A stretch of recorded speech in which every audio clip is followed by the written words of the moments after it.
माँ संतोषी, जो संतोष, सुख और समृद्धि की देवी हैं, उनकी कृपा से जीवन में हर अभाव समाप्त हो जाता है। जो भक्त श्रद्धा और नियम पूर्वक संतोषी माँ की व्रत कथा सुनते और व्रत रखते हैं, उनके जीवन में शांति, सुख और सफलता का संचार होता है। तो आइए माँ संतोषी की इस पावन कथा का श्रवण करें और उनके आशीर्वाद से अपने जीवन को संतोष, समृद्धि और सौभाग्य से भर लें। कमेंट में जरूर लिखें जय माँ संतोषी। बोलो संतोषी माता की जय। हिंदू धर्म में शुक्रवार के दिन माँ संतोषी की पूजा अर्चना की जाती है। धार्मिक ग्रंथों के अनुसार यह दिन माँ संतोषी को समर्पित माना जाता है।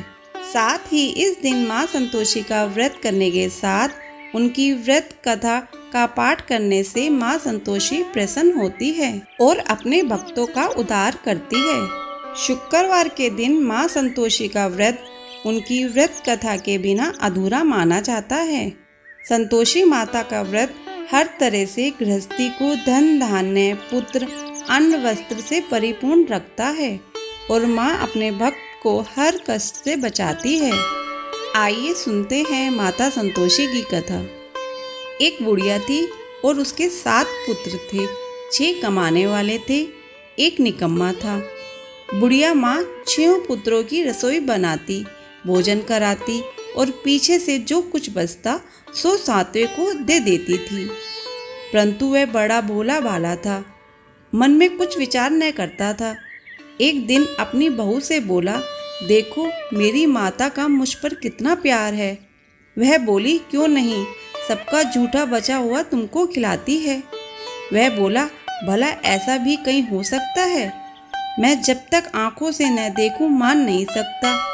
बहू ने हंसकर कहा, तुम देख लोगे तब तो मानोगे। कुछ दिन बाद बड़ा त्योहार आया। घर में 7 प्रकार के भोजन और चूरमा के लड्डू बने। वह जांचने को सिर दर्द का बहाना कर पतला कपड़ा सिर पर ओढ़कर रसोई घर में सो गया और कपड़े में से सब देखता रहा। 6 भाई भोजन करने आए।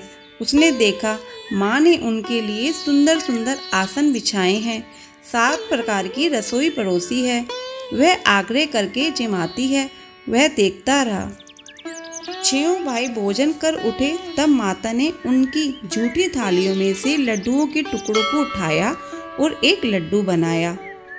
जूठन साफ कर बुढ़िया माँ ने पुकारा, उठो बेटा, 6 भाई भोजन कर गए, अब तू ही बाकी है, उठना कब खाएगा?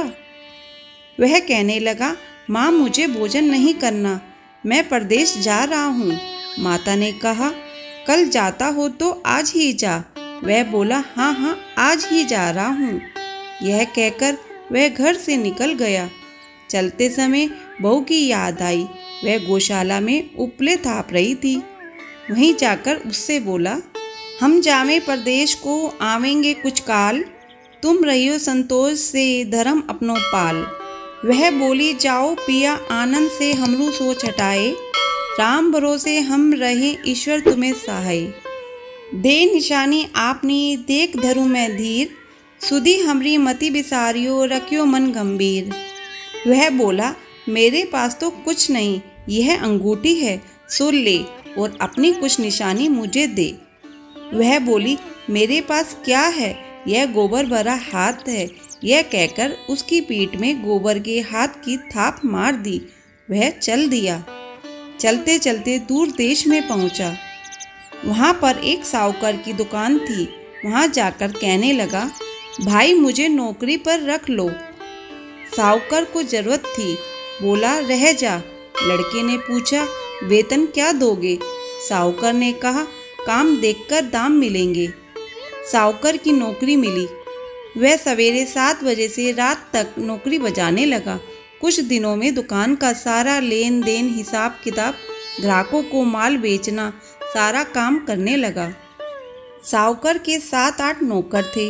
वे सब चक्कर खाने लगे कि यह तो बहुत होशियार बन गया है। सेठ ने भी काम देखा और 3 महीने में उसे आधे मुनाफे का साझेदार बना लिया।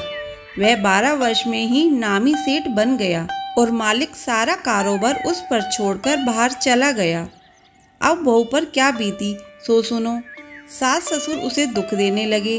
सारी गृहस्थी का काम करके उसे लकड़ी लेने जंगल में भेजते। इस बीच घर की रोटियों के आटे से जो भूसी निकलती उसकी रोटी बनाकर रख दी जाती और फूटे नारियल के खोपरे में पानी। इस तरह दिन बीतते रहे। एक दिन वह लकड़ी लेने जा रही थी। रास्ते में बहुत सी स्त्रियां संतोषी माता का व्रत करती दिखाई दी। वह वहां खड़ी होकर कथा सुनकर बोली, बहनों, यह तुम किस देवता का व्रत करती हो और इसके करने से क्या फल मिलता है? इस व्रत के करने की क्या विधि है? यदि तुम अपने व्रत का विधान मुझे समझाकर कहोगी तो मैं तुम्हारा एहसान मानूंगी। तब उनमें से एक स्त्री बोली, सुनो, यह संतोषी माता का व्रत है। इसके करने से निर्धनता, दरिद्रता का नाश होता है, लक्ष्मी आती है, मन की चिंताएं दूर हो जाती हैं, घर में सुख होने से मन को प्रसन्नता और शांति मिलती है, निपुत्र को पुत्र मिलता है, प्रीतम बाहर गया हो तो जल्दी आवे, कुंवारी कन्या को मन पसंद वर मिले, राजद्वारे में बहुत दिनों से मुकदमा चलता हो तो खत्म हो जावे, सब तरह सुख शांति हो, घर में धन जमा हो, पैसा जायदाद का लाभ हो, रोग दूर हो जावे तथा और जो कुछ मन में कामना हो वे सब इस संतोषी माता की कृपा से पूरी हो जावे। इसमें संदेह नहीं। वह पूछने लगी, यह व्रत कैसे किया जावे, यह भी बताओ तो बड़ी कृपा होगी। स्त्री कहने लगी, 1.25 रुपये का गुड़ चना लेना, इच्छा हो तो 5.25 रुपये का लेना या 11.25 रुपये का सहूलियत अनुसार लेना, बिना परेशानी, श्रद्धा और प्रेम से जितना बन सके लेना। 1.25 रुपये से 5.25 रुपये तथा इससे भी ज़्यादा शक्ति और भक्ति अनुसार लें। हर शुक्रवार को निराहार रह कथा कहना और सुनना। इसके बीच कर्म टूटे नहीं, लगातार नियम पालन करना। सुनने वाला कोई न मिले तो घी का दीपक जला उसके आगे जल के पात्र को रख कथा कहना, परंतु नियम न टूटे। जब तक कार्य सिद्ध न हो नियम पालन करना और कार्य सिद्ध हो जाने पर ही व्रत का उद्यापन करना। 3 मास में माता फल पूरा करती है। यदि किसी के खोटे ग्रह हो तो भी माता 1 वर्ष में अवश्य कार्य को सिद्ध करती है। कार्य सिद्ध होने पर ही उद्यापन करना चाहिए, बीच में नहीं। उद्यापन में 2.5 सेर आटे का खाजा तथा इसी परिमाण से खीर तथा चने का साग करना। 8 लड़कों को भोजन कराना। जहाँ तक मिले देवर जेठ, भाई बंधु, कुटुंब के लड़के लेना। न मिले तो रिश्तेदारों और पड़ोसियों के लड़के को बुलाना, उन्हें भोजन कराना, यथाशक्ति दक्षिणा दे, माता का नियम पूरा करना। उस दिन घर में कोई खटाई न खावे। यह सुनकर बुढ़िया के लड़के की बहू चल दी। रास्ते में लकड़ी के बोझ को बेच दिया और उन पैसों से गुड़ चना ले माता के व्रत की तैयारी कर आगे चली और सामने मंदिर देख पूछने लगी, यह मंदिर किसका है? सब कहने लगे, संतोषी माता का मंदिर है। यह सुन माता के मंदिर में जा माता के चरणों में लौटने लगी। दीन होकर विनती करने लगी, माँ, मैं निपट मूर्ख हूँ, व्रत के नियम कुछ नहीं जानती, मैं बहुत दुखी हूँ। हे माता जग जननी, मेरा दुख दूर कर, मैं तेरी शरण में हूँ। माता को दया आई। एक शुक्रवार बीता कि दूसरे शुक्रवार को ही इसके पति का पत्र आया और तीसरे को उसका भेजा हुआ पैसा भी आ पहुँचा। यह देख जेठानी मुंह सिकोड़ने लगी, इतने दिनों में पैसा आया, इसमें क्या बड़ाई है? लड़के ताने देने लगे। काकी के पास अब पत्र आने लगे, रुपया आने लगा। अब तो काकी की खातिर बढ़ेगी, अब तो काकी बुलाने से भी नहीं बोलेगी। बेचारी सरलता से कहती, भैया पत्र आवे, रुपया आवे तो हम सबके लिए अच्छा है। ऐसा कहकर आंखों में आंसू भरकर संतोषी माता के मंदिर में आ मातेश्वरी के चरणों में गिरकर रोने लगी। माँ, मैंने तुमसे पैसा नहीं मांगा, मुझे पैसे से क्या काम है? मुझे तो अपने स्वाग से काम है। मैं तो अपने स्वामी के दर्शन और सेवा मांगती हूँ। तब माता ने प्रसन्न होकर कहा, जा बेटी, तेरा स्वामी आएगा। यह सुन वह खुशी से बावली हो घर में जा काम करने लगी। अब संतोषी माँ विचार करने लगी, इस भोली पुत्री से मैंने कह तो दिया तेरा पति आवेगा, पर आवेगा कहाँ से? वह तो सपने में भी इसे याद नहीं करता। उसे याद दिलाने मुझे जाना पड़ेगा। इस तरह माता बुढ़िया के बेटे के पास जा सपने में प्रकट हो कहने लगी, सावकर के बेटे सोता है या जागता है? वह बोला, माता सोता भी नहीं हूँ, जागता भी नहीं हूँ, बीच में ही हूँ। कहो क्या आज्ञा है? माँ कहने लगी, तेरा घर बार कुछ है या नहीं? वह बोला, मेरा सब कुछ है माता।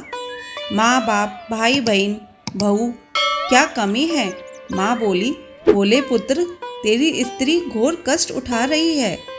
माँ बाप उसे दुख दे रहे हैं, वह तेरे लिए तरस रही है, तू उसकी सुधि ले। वह बोला, हाँ माता, यह तो मुझे मालूम है, परंतु मैं जाऊँ तो जाऊँ कैसे?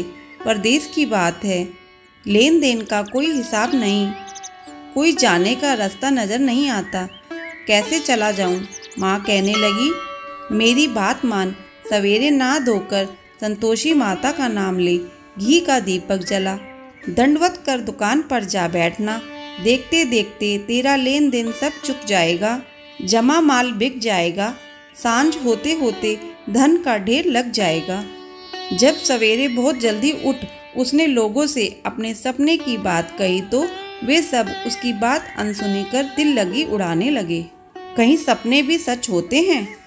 एक बूढ़ा बोला, देख भाई, मेरी बात मान, इस प्रकार साथ झूठ करने के बदले देवता ने जैसा कहा है वैसा ही करने में तेरा क्या जाता है?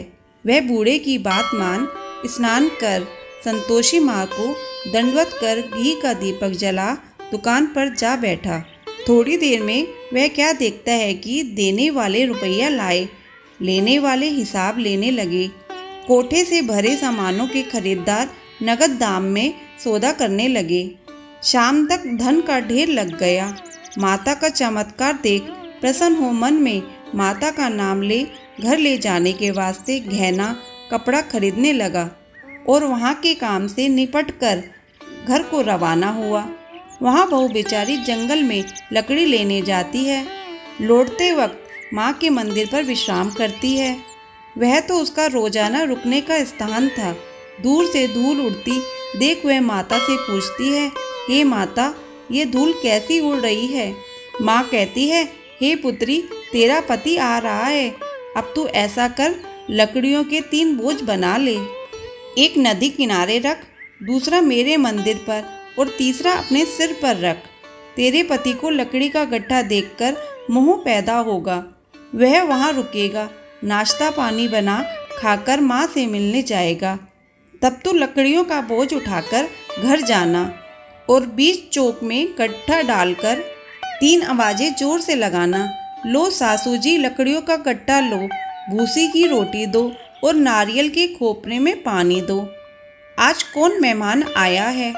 माँ की बात सुन बहू बहुत अच्छा माता कहकर प्रसन्न हो लकड़ियों के 3 गट्टे ले आई। एक नदी तट पर एक माता के मंदिर पर रखा। इतने में ही एक मुसाफिर आ पहुंचा। सूखी लकड़ी देख उसकी इच्छा हुई कि अब यहीं विश्राम करे और भोजन बना खाकर गांव जावे। इस प्रकार भोजन बना विश्राम कर वह गांव को गया, सबसे प्रेम से मिला। उसी समय बहू सिर पर लकड़ी का गट्ठा लिए आती है। लकड़ी का भारी बोझ आंगन में डाल जोर से 3 आवाज देती है, लो सासू जी लकड़ी का गट्ठा लो, भूसी की रोटी दो, नारियल के खोपरे में पानी दो। आज कौन मेहमान आया है? यह सुनकर सास बाहर आ अपने दिए हुए कष्टों को भुलाते हुए कहती है, बहू ऐसा क्यों कहती है? तेरा मालिक ही तो आया है। आ बैठ, मीठा भात खा, भोजन कर, कपड़े गहने पहन। इतने में आवाज़ सुन उसका स्वामी बाहर आता है और अंगूठी देख व्याकुल हो माँ से पूछता है, माँ ये कौन है? माँ कहती है, बेटा ये तेरी बहू है। आज 12 वर्ष हो गए, तू जब से गया है तब से सारे गांव में जानवर की तरह भटकती फिरती है, काम काज घर का कुछ करती नहीं, 4 समय आकर खा जाती है। अब तुझे देखकर भूसी की रोटी और नारियल के खोपरे में पानी मांगती है। वह लज्जित हो बोला, ठीक है माँ, मैंने इसे भी देखा है और तुम्हें भी देखा है। अब मुझे दूसरे घर की ताली दो तो उसमें रहूं। तब माँ बोली, ठीक है बेटा, तेरी जैसी मर्जी, कहकर ताली का गुच्छा पटक दिया। उसने ताली ले दूसरे कमरे में, जो तीसरी मंजिल के ऊपर था, खोलकर सारा सामान जमाया। एक दिन में ही वहाँ राजा के महल जैसा ठाट बाट बन गया। अब क्या था, वे दोनों सुखपूर्वक रहने लगे। इतने में अगला शुक्रवार आया। बहू ने अपने पति से कहा कि मुझे माता का उद्यापन करना है। पति बोला, बहुत अच्छा, खुशी से करो। वह तुरंत ही उद्यापन की तैयारी करने लगी। जेठ के लड़कों को भोजन के लिए कहने लगी। उसने मंजूर किया, परंतु पीछे जेठानी अपने बच्चों को सिखलाती है, देखो रे, भोजन के समय सब लोग खटाई मांगना, जिससे उसका उद्यापन पूरा न हो।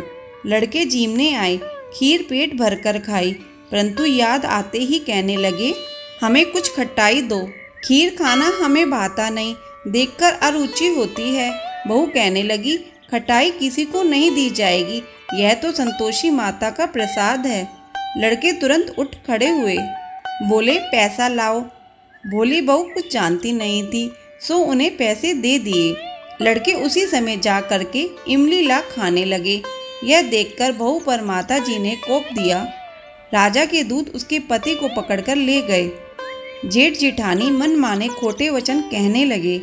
लूट लूट कर धन इकट्ठा कर लाया था, सो राजा के दूत पकड़कर ले गए। अब सब मालूम पड़ जाएगा जब जेल की हवा खाएगा। बहू से ये वचन सहन नहीं हुए। रोती रोती माता के मंदिर में गई। हे माता, तुमने यह क्या किया? हंसाकर अब क्यों रुलाने लगी? माता बोली, पुत्री, तूने उद्यापन करके मेरा व्रत भंग किया है। इतनी जल्दी सब बातें भुला दी? वह कहने लगी, माता, भूली तो नहीं हूँ, न कुछ अपराध किया है। मुझे तो लड़कों ने भूल में डाल दिया। मैंने भूल से उन्हें पैसे दे दिए। मुझे क्षमा कर दो माँ। माँ बोली, ऐसी भी कहीं भूल होती है? वह बोली, माँ, मुझे माफ़ कर दो, मैं फिर तुम्हारा उद्यापन करूँगी। माँ बोली, अब भूल मत करना। वह बोली, अब न होगी। माँ, अब बतलाओ वह कैसे आवेंगे? माँ बोली, जा पुत्री, तेरा पति तुझे रास्ते में ही आता मिलेगा। वह घर को चली। राह में पति आता मिला। उसने पूछा, तुम कहाँ गए थे? तब वह कहने लगा, इतना धन कमाया है, उसका कर राजा ने मांगा था, वह भरने गया था। वह प्रसन्न हो बोली, भला हुआ, अब घर चलो। कुछ दिन बाद फिर शुक्रवार आया। वह बोली, मुझे माता का उद्यापन करना है। पति ने कहा, करो। वह फिर जेठ के लड़कों से भोजन को कहने गई। जेठानी ने तो एक दो बातें सुनाई और लड़कों को सिखा दिया कि तुम पहले ही खटाई मांगना। लड़के कहने लगे, हमें खीर खाना नहीं भाता, जी बिगड़ता है, कुछ खटाई खाने को देना। वह बोली, खटाई खाने को नहीं मिलेगी, आना हो तो आओ। वह ब्राह्मणों के लड़के को ला भोजन कराने लगी। यथाशक्ति दक्षिणा की जगह एक एक फल उन्हें दिया। इससे संतोषी माता प्रसन्न हुई। माता की कृपा होते ही 9वें मास उसको चंद्रमा के समान सुंदर पुत्र प्राप्त हुआ। पुत्र को लेकर प्रतिदिन माता जी के मंदिर में जाने लगी। माँ ने सोचा कि यह रोज आती है, आज क्यों न मैं इसके घर चलूं, इसका आसरा देखूं तो सही। यह विचार कर माता ने भयानक रूप बनाया। गुड़ और चने से सना मुख, ऊपर सूंड के समान होठ, उस पर मक्खियाँ भिन भिना रही थी। दहलीज में पांव रखते ही उसकी सास चिल्लाई, देखो रे, कोई चुड़ैल डाकिन चली आ रही है, लड़कों इससे भगाओ, नहीं तो किसी को खा जाएगी। लड़के डरने लगे और चिल्लाकर खिड़की बंद करने लगे। बहू रोशनदान में से देख रही थी। प्रसन्नता से पगली होकर चिल्लाने लगी, आज मेरी माताजी मेरे घर आई है। यह कहकर बच्चों को दूध पिलाने से हटाती है। इतने में सास का क्रोध फूट पड़ा और गुस्से से बोलती है, इसे देखकर कैसी उतावली हुई है जो बच्चे को पटक दिया। इतने में माँ के प्रताप से जहाँ देखो वहीं लड़के ही लड़के नजर आने लगे। वह बोली, माँ जी, मैं जिनका व्रत करती हूँ यह वही संतोषी माता है। इतना कह झट से सारे घर के किवाड़ खोल देती है। सबने माता के चरण पकड़ लिए और विनती कर कहने लगे, हे माता, हम मूर्ख हैं, हम अज्ञानी हैं, पापी हैं। तुम्हारे व्रत की विधि हम नहीं जानते। तुम्हारा व्रत भंग कर हमने बहुत बड़ा अपराध किया है। हे माता, आप हमारा अपराध क्षमा करो। इस प्रकार माता प्रसन्न हुई। माता ने बहू को जैसा फल दिया वैसा सबको दे। जो इस कथा को पढ़ता और सुनता है उसकी मनोरथ पूर्ण हो।